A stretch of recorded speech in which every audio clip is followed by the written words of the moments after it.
মা এসা ভাবতাছে আমি দৌড়ে যে আমার নবীরে জড়াই ধরে বলি, নবী কেন কান্দেন?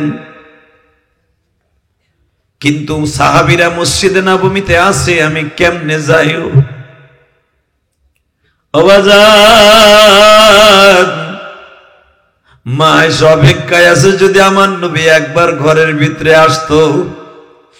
নবী আমার বাজান রে, কান্না শেষ করে যখন ঘরের মধ্যে গেছি, মা এসে একটা দৌড় দিয়ে নবীর বুকের মধ্যে কপালটা ঠেকাইয়া কান্দে আর বলে, নবী গো, আমরা কোন বিবিরা কি আপনার কষ্ট দিছি না? আপনারে আমরা কোন ব্যবহার দিয়ে আপনার কাছে কোনো কিছু চাইছি? নবী বিবি হিসাবে যা যেমনে যারে রাখেন সেভাবেই তো আমরা রাজি। আমরা 9 জন বিবি কোনোদিন আপনার কাছে কোনো অভিযোগ করি নাই। নবী বৃষ্টি যদি নামে প্রথম জমিনে পড়ার আগে আমাকে ঘরের খাটের উপরে পড়ে, বৃষ্টি নামলে আমরা খেজুরের পাটিটারে খাটের থেকে কাঁচাইয়া রাইখা দেয়। এত কষ্ট করে আমরা চলাফেরা করি, বোরকা ছাড়া বের হই না। আপনি মনে হয় কোন বিবির দ্বারা কষ্ট পাইছেন এই জন্য কাঁদেন? নবী আমার বলেন, আরে আয়েশা না,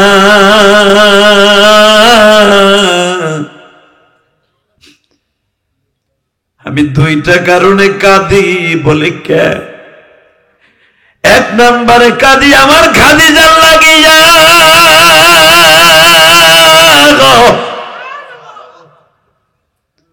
বলে কেন নবী খাদিজার জন্য কাঁদেন কেন? সে তো বৃদ্ধা মহিলা। বৃদ্ধা মহিলার লাগে কি এত কান্না লাগে? খাদিজাকে আপনি বিবাহ করছেন, তার আগে আরো 2টা বিবাহ হয়েছে। ওই বৃদ্ধা মহিলার জন্য কি এত কাঁদা লাগে? আমার নবী বলে, আয়েশা রে, কি বললা? কলিজায় আগুন লাগাই দিলা। এ দোহারের আমার মা বোনেরা, যুবক ভাইরা রে,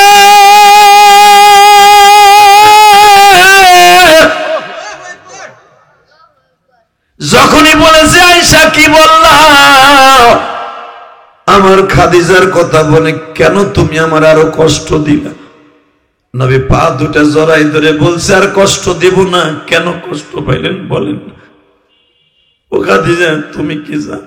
আয়েশা, তুমি জানো আমি জমিন থেকে 3000 ফুট উপরে আমি হীরা পর্বতে থাকতাম। মারহাবা বলেন, আরো জোরে আল্লাহু আকবার জোরে বলেন তো। জমিন থেকে 3500 ফিট উপরে আমি থাকতাম। তদনীন্তনকালে 5000 ফিট আর উঁচা ছিল যাওয়ার জন্য। ওয়াইসা, আমার খাদিজা আমার জন্য 2 বেলা খাবার লই ওই পাহাড়ে উঠতো। আমি আর ওয়াজি করব না। বৃষ্টির পানিতে কালাই গেছেন গা মিয়া, কথা জোরে কবেন, আপনার বিবি আপনার অনেক ভালোবাসবো। তাহলে যাকে লোভ আছে বউর ভালোবাসা পাওয়া নেই। এবার জোরে হবে ইনশাল্লাহ, বলেন তো। ও আয়েশা, তুমি জানো না আয়েশা, 3500 ফিট হীরা পর্বতে উঠা আমার জন্য 2 বেলা খাবার লয়ে যাইত। শুধু তাই না, পিঠের মধ্যে 12 কেজি পানি থাকতো আমার গোসল করানোর লেগে। আমার বাপের বানানোর কথা না, বুখারীর কথা। এই মোবাইল তো, এই চান্দু, এবার আমার দিক তাকাবেন আর কানবেন। আমি আমার মা বোনদের উদ্দেশ্যে আজকে বলছি, কারণ কি জানেন? ও মা, যারা ওয়াজটা দিছে এরা জানে ওয়াজটাতে কত কষ্ট হয়েছে। আপনারা তো আরামে হন্তাছেন, কিন্তু পুরুষ ছেলে বুঝতে পারছে এই ওয়াজটাতে কত কষ্ট হয়েছে। ঠিক না বেঠিক? জোরে কর, আরো জোরে। আজকে যে স্বামীরে দৈরে কষ্ট দেন, বকা দেন, তার মা বোন তুলে বকা দেন, স্বামীর টাকা চুরি করেন, একবারও কি ভাবেন কত কষ্টের টাকা?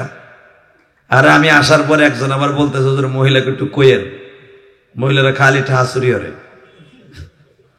আমি বললাম, তাহলে চোরাচুরি ব্যবসা দুহারও আছে, আল্লাহ মাফ করুক, জোরে কর না আমিন। আমি গেলাম, চুরি করে কি আপনার পোলাপানের পিছনে খরচ করে না, তার মা বাবার পিছনে কয়েন না, সব জায়গায় খরচ করে। তবে আমার মা বোনরা যারা আজকে ওয়াজে আসছে না, সবাই রাবেয়া বুসরি, মারহাবা কোন। আল্লাহ আমার মা বোনদেরকে আপনি মাফ করে দেন আল্লাহ। ও আয়েশা, আমার খাদিজা, পিছনে থাকতো 12 কেজি পানির একটা ডিব্বা মশক, হাতের মধ্যে থাকতো গরম কাপড়, এই ঘাড়ের মধ্যে থাকতো আমি মোহাম্মদের জন্য গরম চাদর নাহলে কম্বল।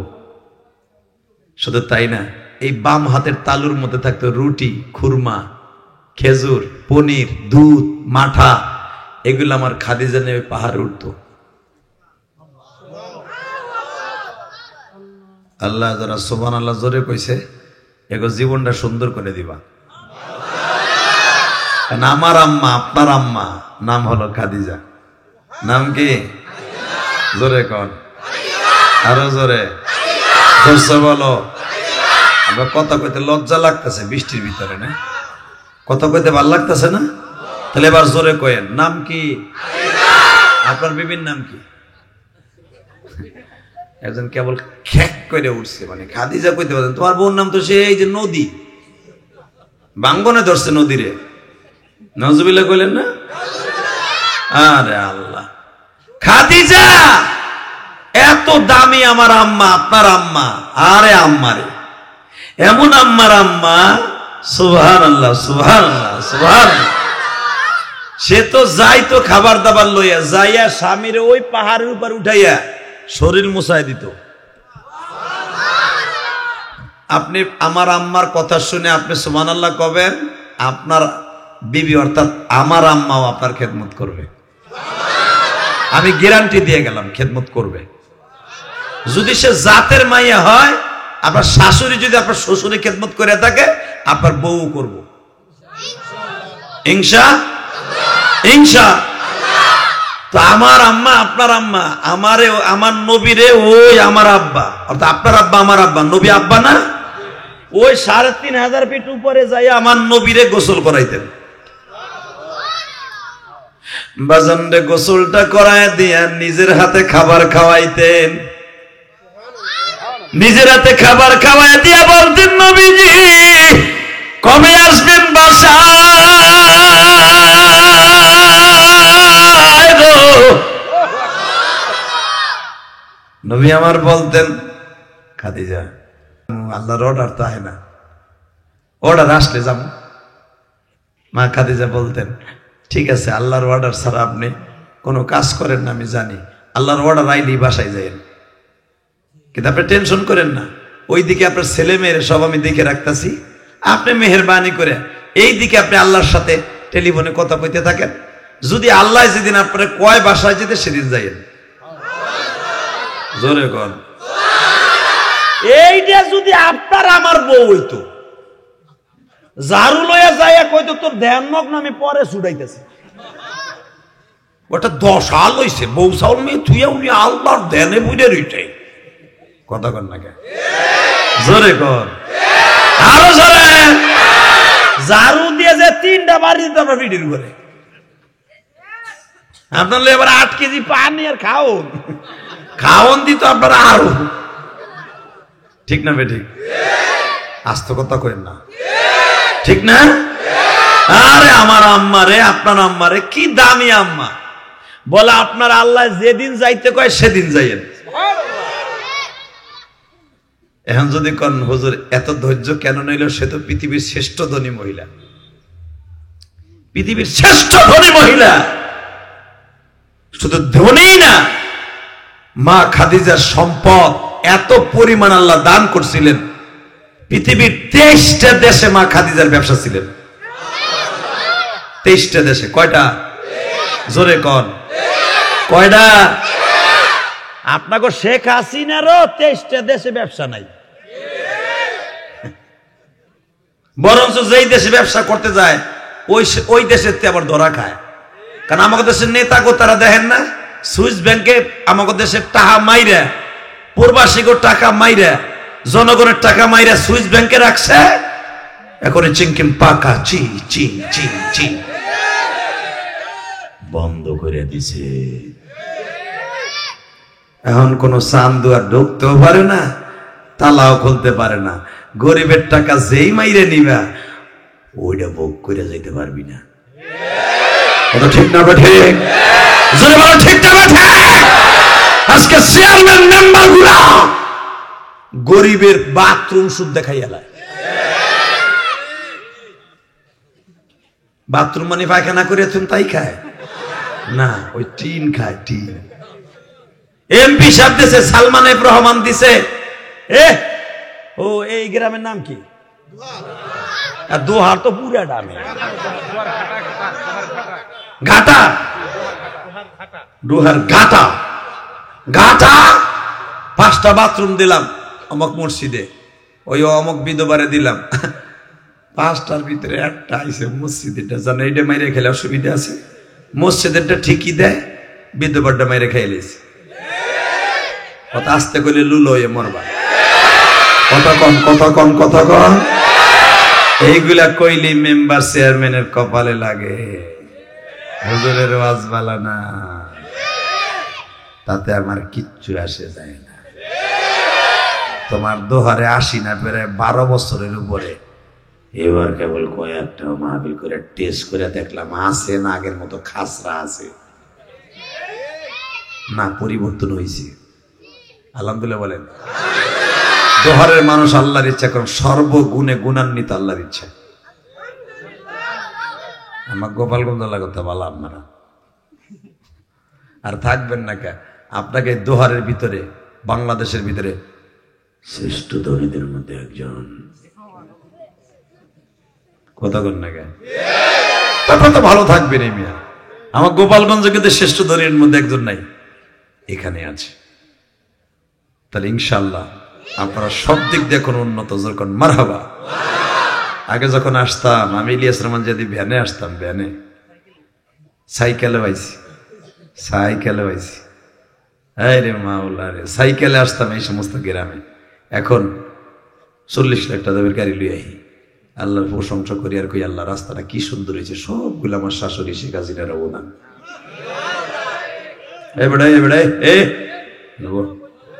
উড়িস না বেড়া, ঠান্ডার ভিতরে এমনি মাথা মতো গরম আছে।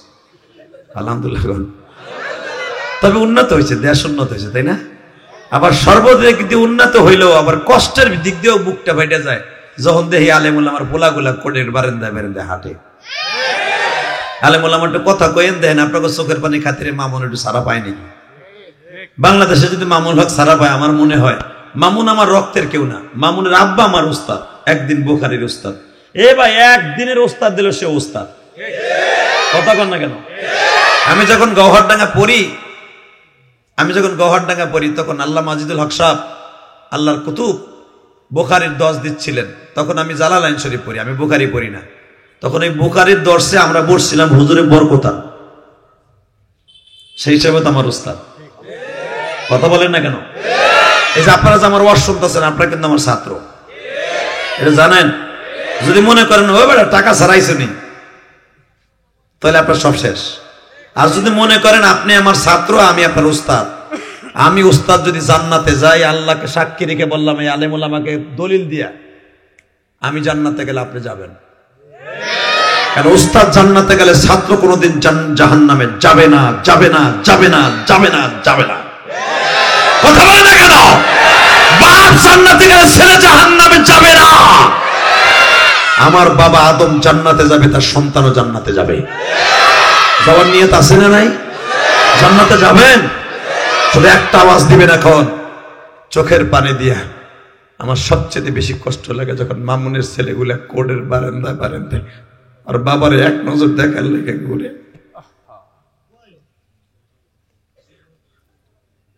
এই যে 2-3 দিন আগে কোর্টে উঠাইছে, ওর ছেলেটা বাবার একটু ধরতে গেছে, তার আগেও পুলিশে ধাক্কা দিছে, পরশু দিনও ধাক্কা দিছে। মিডিয়া থাকলে পরশু দিন এটাও ভাইরাল হইতো। কিন্তু আমারে বলতেছে যে আদি ভাই আপনি তো মাঠে ময়দানে কথা বলতে পারেন, কথাগুলো বইলেন, গেছে ছোট্ট পোলাটা বাপ একটু ধরতে গেছে, পুলিশ ধাক্কা দিয়ে সরাই দিয়া কয় সর। আমি পুলিশ ভাইকে বলবো আপনারও তো ছেলে আছে, আপনারও তো ছেলে আছে, মেয়ে আছে, আপনি যে বাচ্চাটা ধাক্কা দিলেন, কে মামুনে ধরলে কি সমস্যাটা হইতো? একটু জড়াই ধরতো বাপরে, কথা কর না কেন? পরে তো পুলিশ ভ্যানে উঠে নিয়েই যাইতেন। এমন তো না যে পুলাটা জড়াই ধরে বাপরে লইছে। বাজানরে শুধু একটা কথা বলে দিয়ে যাই, আলেমদের দুঃখ আল্লাহ ছাড়া কেউ জানে না। এ যুবক ভাইরে,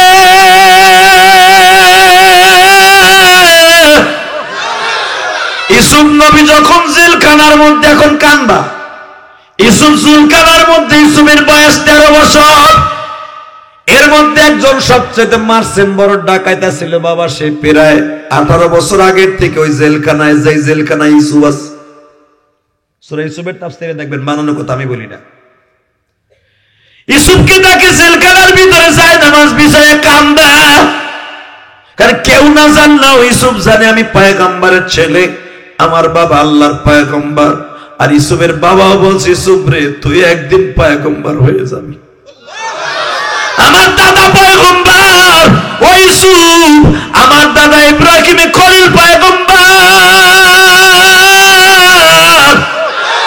আমার বাবা ইয়াকুব পয়গম্বর, আমি ইয়াকুব পয়গম্বর, আমার চাচা ইসমাইল নবী পয়গম্বর। ইউসুফ রে আমার সন্তানের মধ্যে তুই হবি পয়গম্বর। এটা ইউসুফ জানে গো বাবা,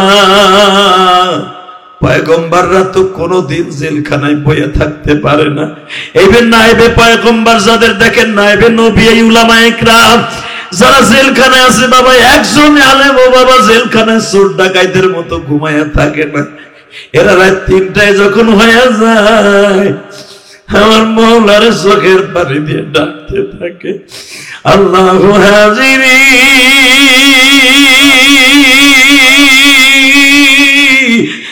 আল্লাহু নাজিরি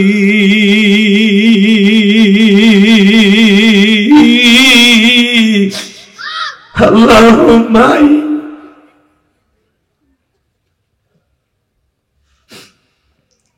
বেদান ইউসুফ আলাইহিস সালাম এই দোয়াগুলা পড়তেছে আর বলতেছে, ও মালিক রে তুমি কই গো মালিক, এই মিশরের জমিনে আমার আপন বলতে কেউ নাই গো।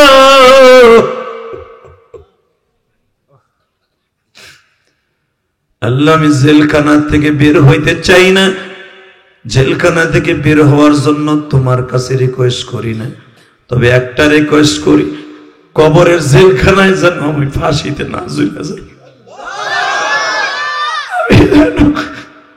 আখিরাতের জেলখানায় গ্রেফতার না হয়ে যায়। তুমি জানো আমি নির্দোষ। জুলাইখা আমার নিজে মামলা দিয়ে তার সম্মান বাঁচাবার জন্য, সারা দুনিয়ার মানুষের সামনে কালারিং করার জন্য, জুলাইখা বাঁচার জন্য আমার জেলখানায় ঢুকাইছে। আল্লাহ তুমি আমার বিচার করে আমার জেলখানার থেকে বের করো না। ওই জেলাইখার থেকে আমার জেলখানা অনেক ভালো, তবে একটা কথা শোনো, আমার আখিরাতের জেলখানায় ঝুলাইও না। এই কথা যখন বলতাছে আর কানতাছে, 18 বছরের একটা মার্চেন্ট ডাকাইত বাবা ইউসুফের কথাগুলা পিছনে দাঁড়ায় দাঁড়ায় শুনছে। এখন তুমিও কানবা যুবক ভাইরে। এই যে আমার একজন কারাবন্দী ভাই 2 বছর জেল খাইতে বাইর হইছে, নাম কমনে চিনবেন, আমার সমবয়সী বক্তা, আমারে বলে যে হাদিরে আমার হাতটা যখন জেলখানার মধ্যে বাইন্দা 3 মাস হাতটা ঘুরাইতেও দেয় নাই, হাতটা হ্যান্ডকাপ দিয়ে বাইন্দা থুয়ে দিছে, হাতটা দিয়ে 1 গ্লাস পানি খাবো সেই তৌফিকও নাই গো। সারাটা রাত হাতটাই ভাবে উঁচা করে বাইন্দা রাখছে, ফজরের পরে ছাড়ছে। এই হাতটা আর এই দিকে আনতে পারি নাই, বগলটায় পানি জমে গেছে। ফজরের নামাজটা পড়ে 2.5 পারা কোরআন শরীফ পড়ে যখন নাস্তা করতে গেছি, নাস্তার ভিতরে পোক পড়া রুটি দেখা খাই নাই, 1 গ্লাস পানি খাই ঔষধ খাইয়া ইউসুফ নবীর কথা মনে পড়ে গেছে গো। ইউসুফ পয়গম্বর কাঁদছিল আর বলছিল, মালিক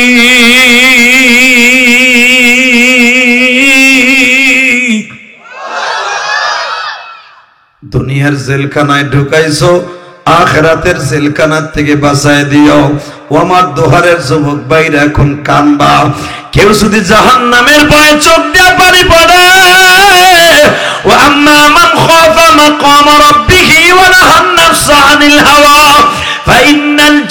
জান্নাতা হিয়াল মাওয়া, যারা আখিরাতের ভয় কাঁদবে আল্লাহ তাদের দুনিয়ার থেকে জান্নাতুল মাওয়া দলিল করে দুনিয়ার থেকে নিয়ে যাবে। দাদা ভাইরা এখন চোখের পানি ফেলায় কাঁদবা, আর ইউসুফ বেশি কাঁদতাছে। ইউসুফ তো মাত্র বাজান 12 বছর বয়সে মা হারাইছিল। ইউসুফের কিন্তু মা নাই, মারহাবা বলেন আরো জোরে কোন। ইউসুফ আলাইহিস সালাম ইয়াতীম, জেলখানায় বসে কাঁদে, মার কথা মনে করে কাঁদে, প্রেসিডেন্টের পোলা এই জন্য কাঁদে, আখিরাতের ভিতরে না পড়ে এই জন্য কাঁদে। তো জেলখানার দারোগা জিজ্ঞাসা করে, তুই এত কান্দোস কে? খাবারে কষ্ট, আমি তোর খাওন দেই, তোর যে চেহারা, তোর চেহারা দেখলেই তো ক্ষুধা লাগে না। আরো জোরে কর। আপনার ঘুমাইছে? ওই একজন দেখো চোখ নিচের দিকে দিয়ে টাইনাও মেলতে পারতেছে না, মনে অসুখ হয়েছে, ফার্মের মুরগির মতো অসুখ হয়েছে। আরে ভাই আর আধা ঘন্টা পরে তো এমনি আমারে ভাবা না, আমি যামুগা। আমার দিক চাইছে, দেখো আমার রব্বে কারিম হতে পারে আলেমুল আমার চেহারার দিকে তাকানোর কারণে আল্লাহ তোমার জীবনের গোটা মাফ করে দিতে পারে। পারে কি পারে না? আজকে তো আলেমুল আমার আপনারা মনে করেন দুশ্মন, আলেমরা কিন্তু দুশ্মন না, আলেমরা আপনার বন্ধু। ঠিক না বেঠিক? জোরে কর, আরো জোরে, আরো জোরে। কোন আলেমের মধ্যে কি আছে আল্লাহ ছাড়া কেউ জানে না।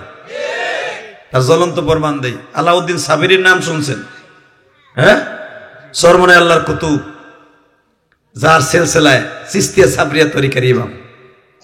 সরমনে আল্লাহর কুতুব, চিশতিয়া সাবরিয়া তরিকার ইমাম। এই ইমাম ছিল আলাউদ্দিন সাবিরি, এই জন্য কয় চিশতিয়া সাবরিয়া। যেরকম মারহাবা। চিশতি হলো মঈনুদ্দিন চিশতি, সাবরিয়া হলো ওই আলাউদ্দিন সাবিরি। মন খারাপ? ঘুমাইছে? আর 10 মিনিট আরে 9:30 স্টেজ উঠছে, তো 10টা বাজে। ঠান্ডা ঠান্ডা একটু বেশি পড়ছে, বৃষ্টিও নামছে। ঘুমের ব্যবস্থা করে দিতেছি, একটু সবুর করেন। ঘুমাবেন না তো আর? ইনশাল্লাহ বলেন তো। দেখেন কার ভিতরে কি আছে আল্লাহ ছাড়া কেউ জানে না। ঠিক না বেটি? কথা কাজব, ঠিক না বেটি? আলাউদ্দিন সাবিরি, সুবহানাল্লাহ সুবহানাল্লাহ। আলাউদ্দিন সাবিরি হঠাৎ করে জুমার নামাজ রক্ত হয়ে গেছে, মিশরের যে কোন এক মসজিদে জুমার নামাজ পড়ার লেগে ঢুকছে। যখন ঢুকতে দেরি হইছে, আলাউদ্দিন সাবিরি মসজিদে এমন জায়গায় যে জায়নামাজ বিছাইছে, যেই জায়গায় বাদশা দিয়ে, ওই দেশের ইরাকের বাদশা প্রতি জায়নামাজ বিছাইয়া জুমার সময় বসে। অনেক মসজিদ আছে দেখবেন সভাপতি সেক্রেটারি এক জায়গায় বসে, আছে না নাই? আমার মসজিদে দেখবেন যদি যান মিরপুর 10 নম্বর, এর সভাপতির জায়নামাজ, সহসভাপতির জায়নামাজ, সেক্রেটারির জায়নামাজ। এরা আবার ভাইবেন না সবাই পরে ঢুকে, এরা ঢুকেও সবার আগে। কারণ আমি একদিন কয়ে দিছি, মসজিদে কোনো সামাজিক বৈষম্য নাই, যে আগে ঢুকবে ওর জায়গা আগে। কথা কন না গে? অনেক নবাব আছে আল্লাহর কুতুব, উনি আসে সবার পরে, ওরে বাবা সবার গাড়ির উপর ঠ্যাং ডারে বগের মতো দিয়া গাড়ির উপর ঠ্যাং গায়ে যায়, আর ঠ্যাং ধরে ট্যাক খেলবেন মসজিদের ভিতরে, শীত করে ফেলাই দিবেন। ও কোনটা বুড়া? কথা কন না কেন? মসজিদে যেটা আগে আসবে ফরজ হলো তারে আগে জায়গা দেয়া। তুমি যত বড় প্রেসিডেন্ট হও, মসজিদ করো বাপ দাদার জায়গা দলিল করে না। কথা বল না কেন? শুধু একজনের জন্য মসজিদের জায়গাটা খাস থাকবে। কে? ও, এটা আমার জাতি ভাই লেগে আসতে কাও না। নাম কি? মুয়াজ্জিনের জন্য জায়গা খাস থাকবে না মিয়া। কোন কোরআনে ফটো হাদিসে পাবেন না যে মুয়াজ্জিনের জন্য আলাদা এক জায়গায় রাখতে হবে। মুয়াজ্জিনের মাসলা হলো আজকে ডাইন পাশে, কালকে বাম পাশে, এরকম মাসলা ফতোয়ার কিতাবে। তো শুধু একটা জায়গা খাস থাকবে ইমামের জন্য। ইনশাআল্লাহ বলেন, আরো জোরে বলেন। তো আলাউদ্দিন সাবিরি যে জায়নামাজটা বিছাইছে এমন জায়গায় যেখানে প্রতি জুমায় বাদশা বহে, বাদশা ফয়সাল। আল্লাহ, ইরাকের বাদশা তখন বাদশা ফয়সাল, আবি আব্দুল্লাহ ফয়সাল ছিল, যখন মারহাবা। তো যখন জুমার নামাজের রক্ত ইমাম সাহেব খুতবা দিছে, বাদশার দারোয়ান এসে জোরে জোরে মাইক সঙ্গে ফুয়াইতেছে, বলতেছে এত দ্বারা জানানো যাইতেছে যে বাদশা জাহাপনা আসিতেছে, রাস্তা ক্লিয়ার করেন। বোঝেন নাই? এত দ্বারা জানানো যাইতেছে যে জাহাপনা ফয়সাল আসতেছে, রাস্তা ক্লিয়ার করেন। তো ওই জামানার রাজা বাদশা গুলার মাঠে নামলে রাস্তা ক্লিয়ার হয়ে যেত। এখন প্রধানমন্ত্রী আসলেও রাস্তা ক্লিয়ার হয় কি হয় না? হয় না? তখন পুলিশ খাড়াই থাকে। এখন তখন পুলিশ খাড়ান লাগতো না, জনগণের বলার সাথেই বাদশার জন্য জায়গা করে দিত। বাদশা মাঝখান দিয়ে যাইতো, কেউ একটা কিলগুতাও দিত না। এটা এখন মরার ডরে এমপির আগের থেকে পুলিশ খাড়া করে ধরে, মনে হয় সবচেয়ে বড় ডাকাত যাবে। এত বুকে সাহস, তাহলে পুলিশ লাগবে কেন? কথা কর না কেন? জনগণের ভোট হয়েছে, জনগণ চুমা দিব, জনগণ হাত ধরবো, ডলাডলি করবো, জনগণ হাতে চুমা দেবো, বুকের মধ্যে বুক লাগাই দোয়া করবো। কবরে যাইয়া সাদা 3 খান কাপড় লিয়ে যাইবা, ওই রিক্সা চালক যাই 3 খান কাপড়, তুমি এমপি মন্ত্রী সেই 3 খান কাপড়। কথা কর না কেন? এত সাহস আছে, তাহলে 3 খান তারও 3 খান। ওই 3 খানে টেনশন করে কোন পুলিশ লিয়ে আসবা না, জনগণের ভিতরে খেতে নেমে যাবা। কথা কর না কেন? এই সাহস যখন নাই, তখন বোঝা গেল আজরাইলও তারা ডরায় না। কষ্ট হইতেছে অজ্ঞামী, তারপর ওয়াজ করব। তো আমি যদি আল্লাহ থেকে থাকে, আলেমদেরকে কথা বলে, মাদ্রাসার ছেলেদেরকে কুযুক্তি করে, যারা দাড়ি টুপি নিয়ে কথা বলে, মসজিদ মাদ্রাসার মুসল্লিদেরকে টিটকারা বলে কথা বলে, ওর সামনে পেয়ে সুতা দিয়ে সুতা করবা। কাকে রাজি আছো? আল্লাহকে তো হাত দেখায় দাও।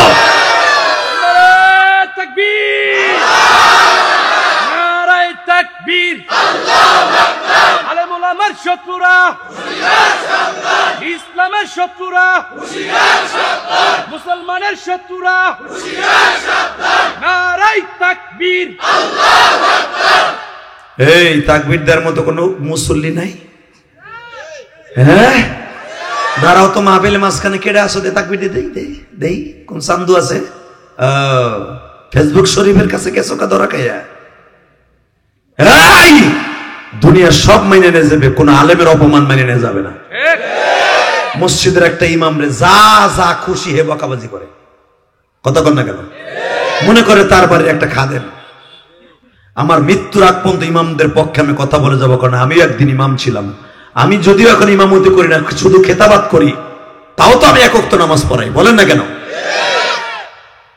আর আমাদের ইমাম, আমার খতিবের ইমাম, আমাদের ইমাম আর একজন ইমাম আছে, নবী মুহাম্মদ রাসূলুল্লাহ। উনি বলেছেন পৃথিবীতে কোনোদিন কোন ইমাম কোন কমিটির গোলামি করবে না। কষ্ট হইতেছে? আর মাত্র 3 মিনিট কথা কম। কারণ আজকে যে অবস্থা দেখতেছে, আপনারাও কালাই মালাই গেছেন গা, আর মনে মনে ভাবতেছেন খিচুড়ি মিচুড়ি নাই, বইয়ে থেকে লাভ নাই, আমার বোঝা শেষ। তাহলে এই যে এত চেতা চেতেছি, এটা আওয়াজই বাইরে না। এবার আওয়াজ বাইরে তো? এ টাকা ওইদিকে হাতের আঙ্গুলের ইশারা দিয়ে কয় মসজিদ রুকুতে যা। এখন কি মুসল্লি আছে না গেছে? কইতে আছে দেশে তো ইমাম কাঠের দরজা ভাঙ্গে সামনে দিয়ে দৌড়। ভূমিকম্প শুরু হয়ে গেছে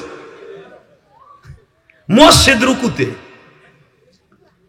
একটু পরে 10 মিনিট পরে আলাউদ্দিন সাহেবের বলতেছে সামি আল্লাহু লিমান হামিদা। মসজিদ আল্লাহর হুকুমে আবার খাড়া হয়ে গেছে। আল্লাহ, টাকা নেই দিকে। ওলিদের কারামতে আছে না নাই?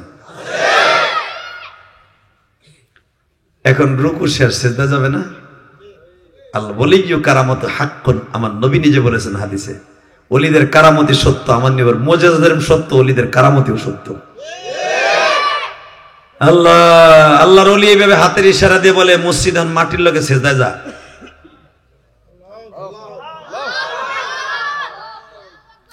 আল্লাহুম্মা আমিন। রব্বানা যালামনা আনফুসানা ওয়া ইল্লাম তাগফির লানা ওয়া তারহামনা।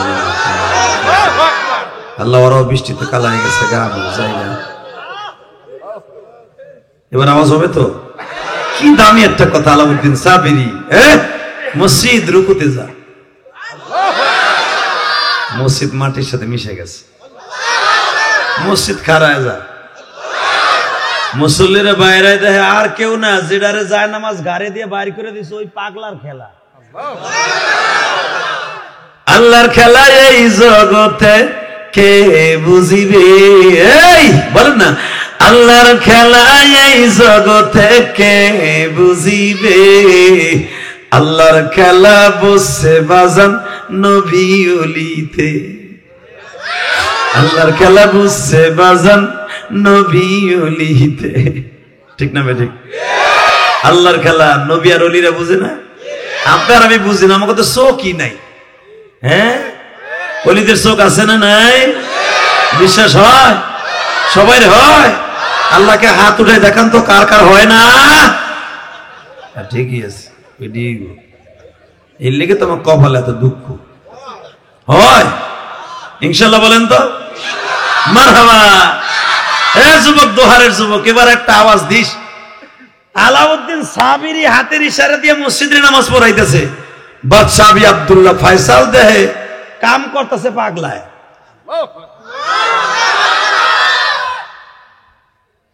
আপনার বাড়ি কই? আল্লাহর ওলি কি বলে শোনেন, কবিতার ভাষায় ভাবে বলে, ঘর নাই রে বাড়ি নাই রে মিশরে, আল্লাহর বাড়ি তাকিয়া আমরা